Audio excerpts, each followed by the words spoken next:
Pour cette vidéo, je me suis soumis à un véritable exercice de torture. Dresser la liste des 10 meilleurs sabres laser Legacy vendus dans les parcs Galaxy's Edge. Mon nom est Dominique alias Lord Doom et vous regardez Star Wars Artifacts.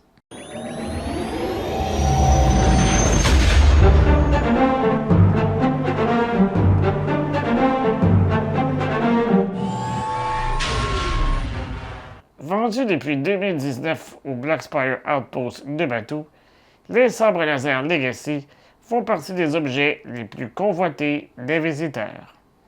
Au départ, les prix tournaient autour de 120 $ US. Puis, ils ont progressivement augmenté pour se stabiliser autour de 180 $ US. Avant de commencer le décompte, notez que nous nous concentrerons uniquement sur les sabres proposés dans les boîtes grises en plastique comme celle que vous voyez à côté de moi. Donc, pas d'ensemble ou bundle et pas de coffret édition limitée. Prêt? C'est parti! Je ne peux pas vous parler des meilleurs sabres laser Legacy sans évoquer le pire sabre produit à ce jour, celui de Darth Sidious, aussi connu sous le nom de l'Empereur Palpatine. Tout d'abord, son diamètre est beaucoup trop large et sa finition chromée ne correspond pas à la réalité. Ajoutez à cela une batterie rechargeable capricieuse qui refuse désormais de se charger et vous obtenez un presse-papier à environ 150 $ US. 10e position. Que vous ayez aimé ou non la série The Acolyte importe peu. Le sabre de Maître Sol est une réussite sur toute la ligne. Sa forme épurée et l'absence de détails superflus lui confèrent une excellente maniabilité. Son apparence usée et vieillie ajoute une belle touche d'authenticité, trop rarement vue sur les autres sabres Legacy. Ajoutez à cela la possibilité de faire passer la dame du bleu au rouge et vous obtenez un sabre particulièrement intéressant. 9e position. Beaucoup d'entre nous ont été surpris la première fois que nous avons vu Kanan utiliser son sabre dans la série animée Rebels. Le fait qu'il se sépare en deux parties pour passer incognito en fait l'un des sabres les plus ingénieux. Heureusement, Disney a inclus 2 accessoires permettant d'attacher chaque pièce à la ceinture, ce qui le rend parfait pour le cosplay.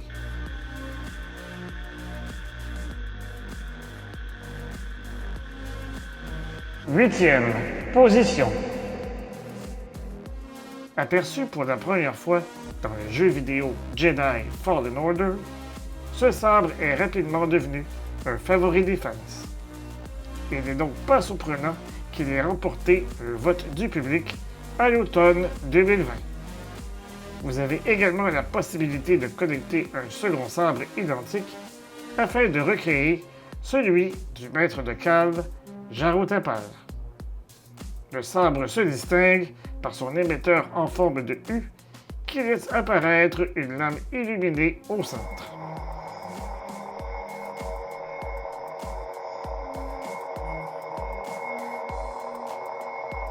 On remarque aussi la présence de fils et de circuits exposés à la base, rappelant la fin tragique de Tapal. 7e position.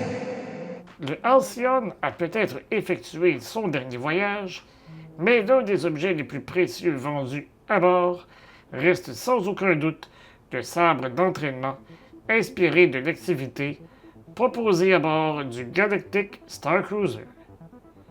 Je me souviens d'avoir dû faire preuve de créativité pour trouver quelqu'un prêt à me l'acheter sur place. Je me considère d'ailleurs très chanceux de l'avoir dans ma collection.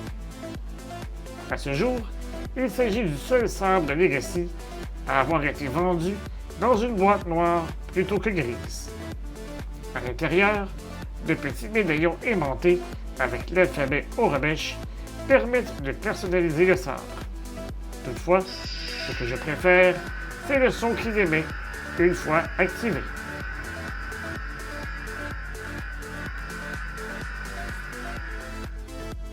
6e position. Les sabres d'Ahsoka Tano, issus de la série animée The Clone Wars, ont été les deuxièmes vendus en paire, après ceux de la série Rebels.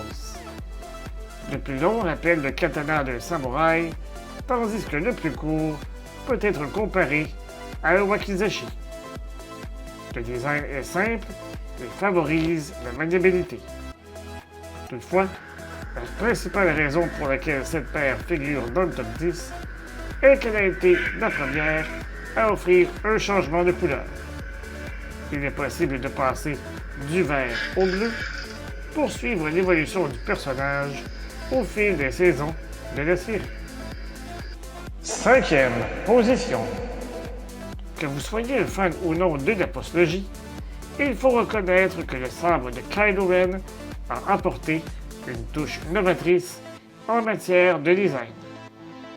Sa garde en forme de croix lui donne une allure inédite. Le son unique caractéristique d'un cristal Kyber craqué et la lame qui scintille renforcent son identité. En observant le manche de plus près, on remarque les modifications apportées. Fil apparent et éléments exposés. Même le compartiment rapide a bénéficié d'une touche de créativité. 4e position. Chaque nouveau sabre tente d'apporter une signature propre à son propriétaire. Dans le cas de Dark Tyrannus, mission accomplie. Manche recourbée, garde imposante à l'avant, rien de traditionnel ici. Pourtant, ces choix s'accordent parfaitement avec la classe et l'élégance de celui que l'on connaît aussi sous le nom de Comte Dooku. Son petit défaut, son poids. Avant de vous dévoiler le top 3, n'oubliez pas de vous abonner à la chaîne, d'activer la cloche pour ne rien manquer et bien sûr de liker la vidéo. Et si vous appréciez vraiment notre contenu, pensez à rejoindre la chaîne. Pour moins de 5 $ US par mois, vous nous aiderez à poursuivre cette aventure galactique. Et pour encore plus de contenu intergalactique, suivez-nous également sur les réseaux sociaux à SW Artefacts. Maintenant, place à la grande finale. 3e position. Bien qu'il ne s'agisse pas de ma version préférée du sabre d'Obi-Wan, la version de la Revanche des Sith est l'une des deux seules parmi les 4 existantes à être éligible pour ce top 10. Les autres étant proposées dans un coffret édition limitée. J'ai toujours eu un faible pour les sabres à coups étroits et celui-ci en est un parfait exemple. L'histoire derrière sa création est fascinante et le fait qu'il ait participé à l'un des duels les plus emblématiques de la saga Skywalker le rend particulièrement spécial à mes yeux.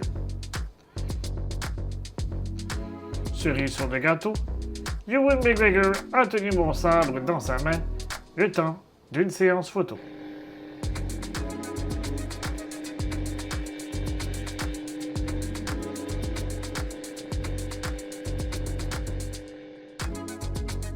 Deuxième position.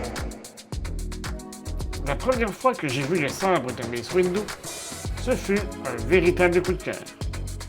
J'aime tout dans ce sabre, mais ce que je préfère, ce sont sans aucun doute les accents noirs et dorés.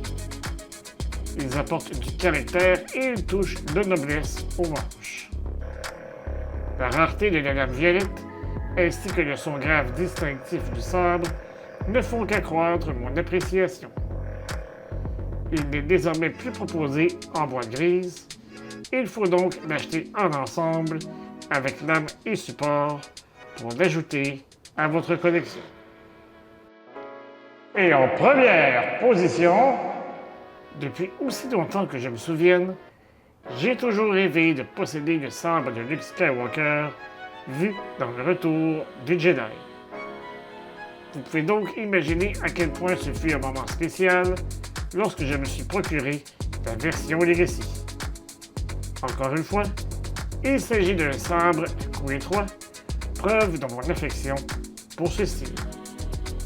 Il a pris part à mon duel préféré dans la trilogie originale, lorsque Luke affronte son père pour la dernière fois. J'ai d'ailleurs été très ému en voyant la Dame Émeraude s'illuminer dans le tout dernier épisode de la saison 2 de la série The Mandalorian. Voilà, vous connaissez maintenant mon top 10 des sabres laser Legacy vendus dans les parcs Galaxy's Edge et sur le Disney Store. Attention, certains modèles ne sont plus disponibles ni dans les parcs ni en ligne.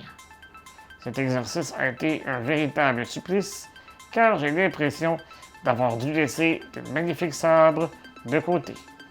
N'hésitez pas à me dire lesquels dans les commentaires. Cela dit, je suis curieux de connaître votre top 10 des sabres laser Legacy. Ressemble-t-il au mien? Dites-moi tout en commentaire. On se retrouve prochainement pour une nouvelle vidéo. Et d'ici là, je vous dis à bientôt et que la force soit avec vous à tout jamais.